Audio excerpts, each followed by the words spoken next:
Hi everyone, and welcome to episode 13 of the Spark podcast. My name is Jack, I'll be your host, and today we're going to talk about Operation Northwoods. Operation Northwoods is a document rather than an operation that was put forward by some of the generals in the US Army during the Cold War, during the Cuban Missile Crisis. But to understand the reasons for this kind of operation for happening, well, it didn't happen, it was just an idea, but we have to go back to the Cold War. Now, the Cold War is the opposite of a hot war. There was no actual full-on fighting. Now, there was obviously death and a lot of spy games going on with it. It was kind of a result of World War II. After Germany was defeated, after Nazi Germany was defeated, Russia and America, the two largest powers, kind of fought over resources and basically became two superpowers. They did this with the help of ex-Nazi scientists. I don't know how you become an ex-Nazi, but the Americans had Operation Paperclip, where they basically took all of the good scientists. I say good as in they were brilliant scientists. They mightn't have been good people. A lot of them were very bad people, but they were geniuses, and they knew that it was going to be them or the Russians would be the superpower of tomorrow. And so what they did was they came in and they scooped up all the Nazi scientists and Nazi engineers and brought them back to America and back to Russia and basically made them work for them because they were the smart people. They had been working on the V2 rocket, which probably would have won the Nazis the war if they'd developed it a little bit earlier, but that's another story. So basically, these super German scientists came back and developed a lot of things that accelerated Russia and America being superpowers. And Russia and America obviously had a lot of confrontation from the 40s onwards, hitting a peak kind of in the 60s with the space race. The Russians were the first into space and the Americans were the first to land on the moon, and there was also an arms race. Like, that's why there's so many goddamn nuclear fucking missiles on the planet, is because Russia and America were just measuring dicks for the last fucking 80 years. Assholes. But anyway, this is kind of a extreme example of the lengths that they would go to one up each other. On the American side, everyone kind of thinks, because of movies and pop culture, everyone kind of thinks of the Americans as the good guys, but they do awful shit as much as the Russians. Maybe not as much as the Russians, but they do awful shit as well. Everyone does awful shit. If you look into the deep files of anything, there's awful shit. The actual document of Operation Northwoods is available. Excuse me. I just had lunch, so I'm kind of hiccupy. But the actual document for Operation Northwoods is available online. I'm going to link it at the end of this, in the description of this, either on Castbox or on YouTube, wherever you're listening to it, and you can click in and read through it. It's a 15-page document. There's a lot of jargon in it, but it's fairly terrifying. So that's a little bit of the background, and we're going to head into the Cuban Missile Crisis here. Basically, what happened was, after seizing power in the Caribbean island nation of Cuba in 1959, the leftist revolutionary leader Fidel Castro aligned himself with the Soviet Union. Under Castro, Cuba grew dependent on the Soviets for military and economic aid. And during this time, as I was saying, the US and the Soviets were engaged in the Cold War, which ranges here from 1945 to 91. But it's still kind of going on in my mind. It was, as it said here, they're kind of largely political and economic clashes to determine who was the superpower. They plunged into one of the biggest Cold War confrontations after the pilot of an American U-2 spy plane making a high altitude pass over Cuba on October 14th, 1962. photographed a Soviet SS-4 medium-range ballistic missile being assembled for installation on the island of Cuba. President Kennedy was briefed about the situation on October 16th, so 2 days later, which was, pretty timely. And he immediately called together a group of advisors and officials known as the Executive Committee, or EXCOM. For nearly the next 2 weeks, the president and his team wrestled with the diplomatic crisis of epic proportions, as did their counterparts in the Soviet Union. So this kind of led to the event being called the Cuban Missile Crisis. The leaders of the US and the Soviet Union engaged in a tense 13-day political and military standoff over the installation of the nuclear-armed Soviet missiles, which is only 90 on Cuba, which is only 90 miles away from the US. Pretty close range. At this time, you got to understand that they didn't have satellite guidance systems for their nuclear missiles. Like right now, you can fire a missile from anywhere on the planet, hit anywhere else, but there was a certain range that they could go to back then because they didn't have the capability or the sheer number of satellites. Where was I? In a TV address on October 22nd, 1962, John Kennedy, JFK, President John Kennedy, notified Americans about the presence of the missiles, explained his decision to enact a naval blockade around Cuba, and made it clear the US was prepared to use military force if necessary to neutralize this perceived threat to national security. Following this news, many people feared the world was on the brink of nuclear war. However, a disaster was avoided when the US agreed to Soviet leader Nikita Khrushchev's offer to remove the Cuban missiles in exchange for the US promising not to invade Cuba. Kennedy also secretly agreed to remove US missiles from Turkey. So it was kind of a tit-for-tat thing. This was the kind of time where they had the Doomsday Clock was on television. If you ever hear the expression 5 minutes to midnight, that's kind of their way of expressing that we were very close to Armageddon there with thermonuclear or full-on thermonuclear war. So you can kind of understand the pressure that people were under to do this and the drive behind these crazy ideas coming up. The CIA, as you should probably know, is supposed to be a secret organization for the American president and acts on the behest of the president. And they carry out various operations to kind of topple governments in unstable countries that don't seem friendly, or may cause damage to other countries around them, or maybe they don't have a diplomatic regime or whatever. Maybe just the president doesn't like them, so just kill him. Basically, they came up with Operation Mongoose, which was a plan to overthrow Castro in Cuba after he had come to power and allied himself with the Soviets. They couldn't really have that. As I mentioned before, they were building fucking nuclear warheads on Cuba, and that's not good for Americans. So, in the spring of 1962, a few months after the launch of Operation Mongoose, with General Edward Lansdale at its head, an incredible proposal was put forth by the Joint Chiefs of Staff. Operation Northwoods called for faked and actual terrorist actions against the US to be conducted by the US, but done in such a way that they could be blamed on Cuba. This would provide a pretext for launching a full-scale military invasion of the island nation and the removal of Fidel Castro. That seemed fucking crazy, right? Now, it did seem crazy to me until I saw the document, and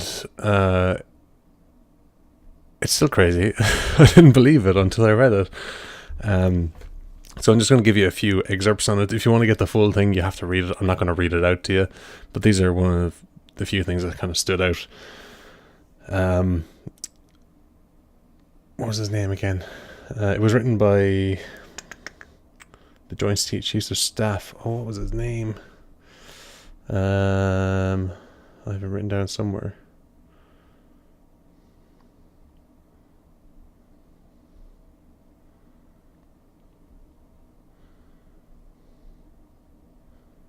think it was Lansdale, but I'm not too sure. I'm going to have to Google this. Right, it was Lyman Lemnitzer. This is why I need someone like Jamie on the Joe Rogan podcast. I got to hire someone to just Google shit for me, because I think there was like 5 seconds of silence there, and that's not good for any podcasts. It's pretty bad.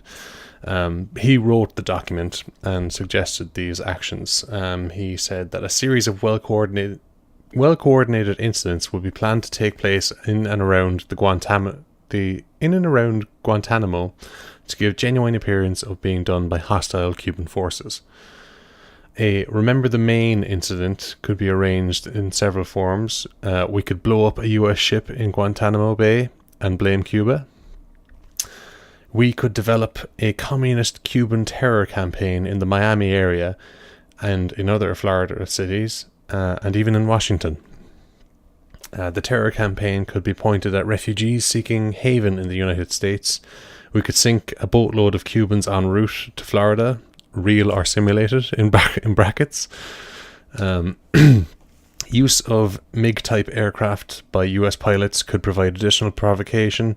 Harassment of civil air attacks on surface shipping and destruction of US military drone aircraft by MiG-type planes would be useful as complementary actions.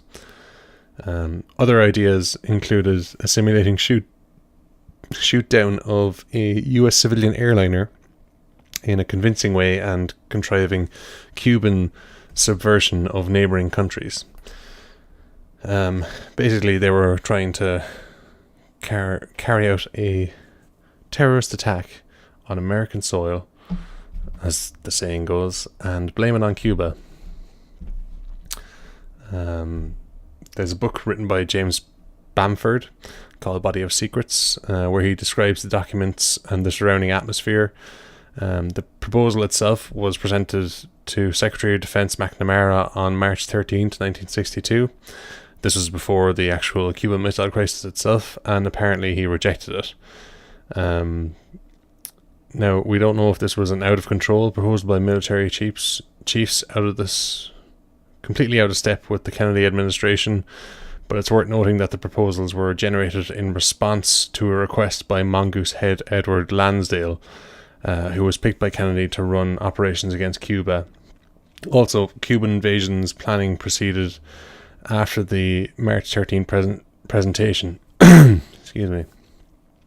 However, no further developments of pretexts for war appear in later records, and the circumstantial evidence is strong that McNamara simply rejected it. While it's not certain that President Kennedy was apprised of the full Northwoods details, a White House meeting on the 16th of March, which included Kennedy, did refer to the plans. General Lemnitzer said the US had contingency plans for invasion and plans for creating plausible pretexts to use force. Lansdale's memo of the meeting records Kennedy's reply. The president said bluntly that we were not discussing the use of US military force. So he kind of dismissed it out of hand. I don't know if he ever read it. I don't think we're ever going to know. He's dead now. Now, it should be noted that only one copy of the Northwoods documents has been located, though there were certainly several in existence at one point in time, and that's the only source we have. Now, there is a section of it that is blacked out, so I have no idea what it says under that. You know, this document is bad enough when there's a bit of it that's blocked out and you're like, what the fuck was in that? Are they just burning people alive now? They're sacrificing people to Relor, the Lord of Light? Was that America's plan to overthrow the Russians? We're never going to know. I fucking hope we won't anyway. But this evidence kind of puts people on a bad track. I don't want to say a bad track. I want to say a track of like discovery where you're not going to find anything, hopefully. It kind of is used as evidence for, I don't even know if I want to talk about this, but I probably should. It just ties in nicely. People who claim that 9/11 was an inside job, this kind of fucking shit where they plan terrorist attacks against their own country kind of leads into that a lot. Like, a lot of people were saying that they needed an excuse to attack Saddam Hussein's forces, or not Saddam Hussein, sorry, Osama bin Laden's forces, after they discovered that there was oil there. So they planned a terrorist attack on US soil and took down the towers, and I don't know, I don't agree with that at all. There's so many conspiracies around 9/11 that are so fucking stupid. Like my favourite one is the jet fuel doesn't melt steel beams theory. But I don't remember what temperature jet fuel melts or ignites at or burns at, but I remember looking it up and comparing it to a thermal equilibrium diagram, being an engineer, just to see what it was. And at that temperature, if you had a rod of steel, you could basically just heat one section of it to that temperature, put your pinky finger at the end of the other section and just bend it. It would just bend so easily. Metal becomes basically rubber at that stage. That flexibility. It's nuts. It doesn't make sense. People don't understand that you don't need to be completely melted to be pliable. And there was tons, hundreds of millions of tons of metal above that. So it's just nonsense. You can look up videos on it if you want to. You're going to be led down a very dark YouTube hole, and you're going to be there for hours. But it's worth looking into. You should probably look up a few videos on Operation Northwoods as well. I know Joe Rogan brings it up every now and again, just in case people were sleeping on him. But it does lead into conspiracy theories, because some of them are real, you know? Like, this was a conspiracy theory for a long time, until the documents were released in 97, I believe. I believe people were talking about it before then. I can't find any records of it, but there's a lot of speculation around it, like there is with a lot of conspiracy theories. So when things like this actually happen, and are only dismissed because they weren't even read, it only takes one person to be like, that's a good idea and we should do that, and then people kill their own people just for political gain of some sort, maybe economic gain. But it was different times. Granted, there's a lot of contention between the US and the Russians at the moment, but back then it was crazy. You know, we were seconds away from a nuclear launch at any given moment. There was actually an instance where a Russian operator, I can't remember his name for the life of me, I've read it so many times and I feel bad for bringing him up without giving justice to his name. I'm going to pause it right here and I'm going to Google it because he deserves to be mentioned. His name was Stanislav Petrov. He was a radar operator who basically saved the fucking world. It's crazy. No, I haven't looked into this all. It's kind of off the top of my head. I just Googled his name. I'm not reading the rest of it, but look him up. Stanislav Petrov. He's a fucking hero.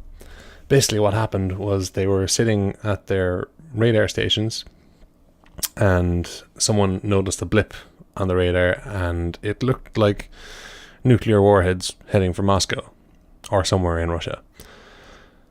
Orders came down from on high to fire nuclear warheads at Washington and I believe California. Washington definitely, anyway. They were going to take out basically US government. So they were ordered to fire nuclear weapons at America in response to the ones coming at them. Mutually assured destruction and all that. So it came down to three people needed to put in a key to the launch sequence and set it off. Stanislav Petrov was the only man to say, no, I'm not doing it. I don't give a fuck. If whatever you do to me, I'm not murdering millions of people with nuclear weapons. It's just, we're going to be destroyed and that's it. That'll be the end of it. Obviously, nothing happened. It was a blip on the radar system. So there was no actual nukes heading for Russia. And they didn't fire back in anger at the Americans because Stanislav Petrov stopped them. He was crucified because of it, for stopping or for going against a direct order. He was court-martialed and kicked out of the army, I believe. And I think he did some jail time as well, knowing the Russians. But it's crazy that like that kind of thing happened. I have no idea how I started talking about him, but yeah, it was the tension of the time. Like, we were literally one key turn away from total thermonuclear war. It's amazing that didn't happen. It's so, like, for a man to go against or direct orders completely, especially in Russia, where they'll fuck you up, and they probably fucked up his family too, knowing them. I don't know, I'm giving Russians a bad name. Soviet Union, Cold War, they were the enemy in air quotes. But basically, that's the only reason there was no thermonuclear war, is because this guy just didn't turn a key. That's how crazy these fucking times were, you know? It's mental. So, you can almost sympathize with people who believe that conspiracy theories are real. That people aren't, that the government or the man isn't giving us exact information on things. Because they're probably not. We're probably better off not knowing a lot of things. But, I don't know, I like to know as much as I can. As much as I can handle anyway. But I think that's enough about a document that was just literally 15 pages. And I'm pretty sure the president didn't even read it. JFK at the time. But it's just kind of a little insight that you should know about. That they were willing it was someone's idea at some point, some Americans' idea to stage a terrorist attack in America and blame the Cubans for it. Nuts. Just nuts. But anyway, it's going to be a short podcast. It was a short podcast today, but I needed something a bit light after the marijuana one, just to ease my mind a bit. And this one's a bit more seedy than that. I want to thank you for listening, and I'll see you in the next one. Bye bye.